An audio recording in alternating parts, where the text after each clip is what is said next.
ಹೇ ಶಾರದೆ ದಯ ಪಾಲಿಸು, ಈ ಬಾಳನು ಬೆಳಕಾಗಿಸು.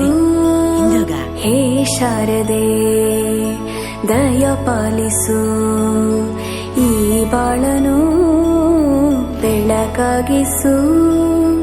ನಾಳೆಗಳ ದಾರಿಯಲ್ಲಿ ನಂಬಿಕೆಯ ನೆಲೆಯಾಗಿರಿಸು, ಮುನ್ನಡೆಸು.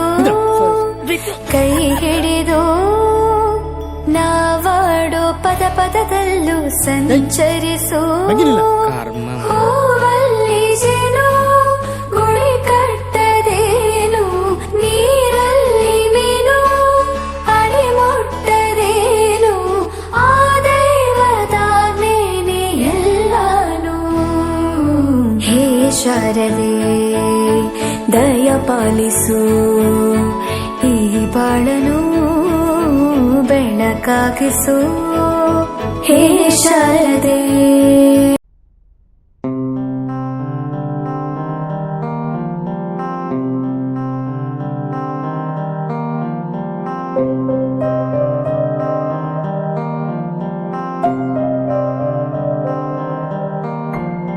ದೇಶಕ್ಕೆ ಯೋಧ, ನಾಡಿಗೆ ರೈತ, ಬಾಳಿಗೆ ಗುರು ಒಬ್ಬ ತಾನೆ.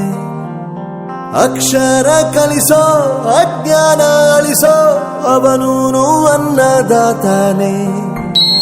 ತಪ್ಪು ಸರಿಯ ತಿದ್ದಿ ತಿಳಿ ಹೇಳಿ ಸಮಬುದ್ಧಿ, ನಮ್ಮ ಚಿತ್ತ ಶುದ್ಧಿಯಾಗೋ ಹಾದಿ. ಎಷ್ಟೇ ದೂರ ಹೋದ್ರೂ ಮರಿಬೇಡ ನಿನ್ನ ಬೇರು, ನಿನ್ನ ಸಾಧನೆಗೆಲ್ಲ ಇದುವೇ ಆದಿ. ಪಾಠಶಾಲಾ ಪಾಠಶಾಲಾ ಪಾಠಶಾಲಾ ಪಾಠಶಾಲಾ.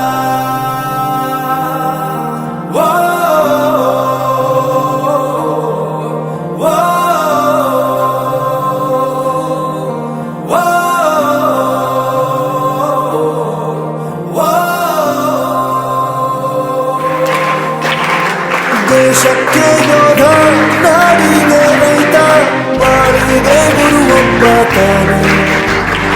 ಅಕ್ಷರ ಕಲಿಸೋ, ಅಜ್ಞಾನ ಅಳಿಸೋ, ಅವನೂನು ಅನ್ನದಾತಾನೆ.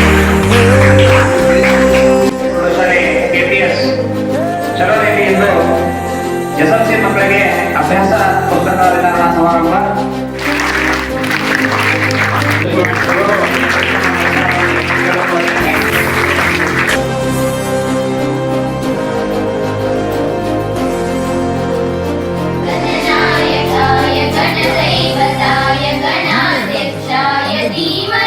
ಆರೋಗ್ಯ ತಪ್ಪು ಅಂತ ತಾಯಿನ ದೂರ ಮಾಡಲ್ಲ, ಸಕ್ಸಸ್ ಇಲ್ಲ ಅಂತ ಫ್ರೆಂಡ್ಸ್ ನ ದೂರ ಮಾಡಲ್ಲ. ನಾವು ಫೇಲ್ ಆದಾಗ ನಮ್ ಕಾಲೇಜ್ ಜೊತೆಗಿತ್ತು, ನಮ್ ಕಾಲೇಜ್ ಫೇಲ್ ಆದಾಗ ನಾವು ಜೊತೆಗಿರ್ಬೇಕು.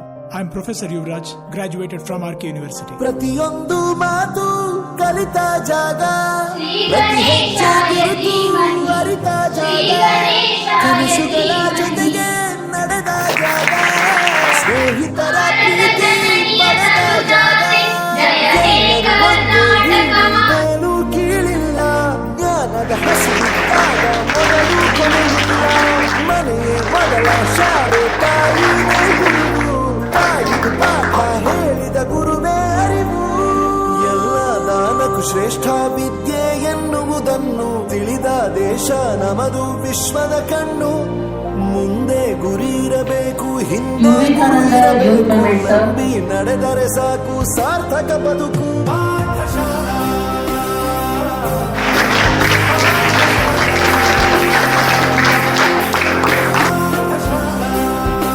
ವರ್ಕ್ಶೀಟ್ ಅಂತ ಕೊಟ್ಟ ಜಯಂತ್ ಸರ್ ಇನ್ನೂ ಸುಲಭ ಮಾಡಿದ್ರು ಅಂತ ಅನಿಸ್ತದೆ. ಹೇಗೆ ಬರ್ತಾವ ಅನ್ನೋದು ಈ ವರ್ಕ್ಶೀಟ್ ನೊಳಗೆ ಇರೋದ್ರಿಂದ ನನಗೆ ನಿಜವಾಗಿ ಪುಸ್ತಕ ತುಂಬಾ ಖುಷಿ ಅನ್ನಿಸ್ತು.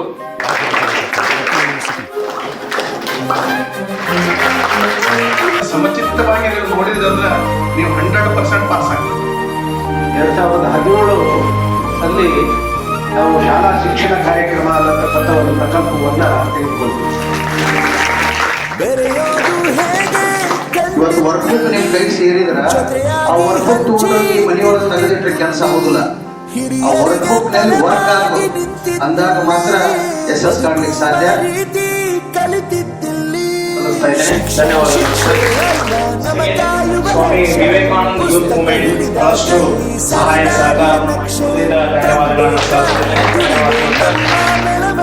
ಅಚ್ಚುಕಟ್ಟಾಗಿ ಯಶಸ್ವಿಯಾಗಲಿಕ್ಕೆ ಕಾರಣಭೂತರಂತಹ ಎಲ್ಲ ವಿದ್ಯಾರ್ಥಿಗಳು ಕೂಡ ತುಕುರುದಯ ಧನ್ಯವಾದಗಳನ್ನು ಸಲ್ಲಿಸ್ತಾ ಈ ಕಾರ್ಯಕ್ರಮ ಇಲ್ಲಿ ಮುಕ್ತಾಯಗೊಳ್ಳುತ್ತೇನೆ. ಮತ್ತೊಮ್ಮೆ ಎಲ್ಲರಿಗೂ ಧನ್ಯವಾದಗಳು. ಯಾವುದು ಇಲ್ಲ ಪದವಿ ಅಂಕೆ ಇದ್ದರೆ ನೀ ಗೆದ್ದ ಹಾಗಲ್ಲ, ವಿನಯ ಮೌಲ್ಯ ಎಂದಿಗೂ ಸೋಲುವುದಿಲ್ಲ.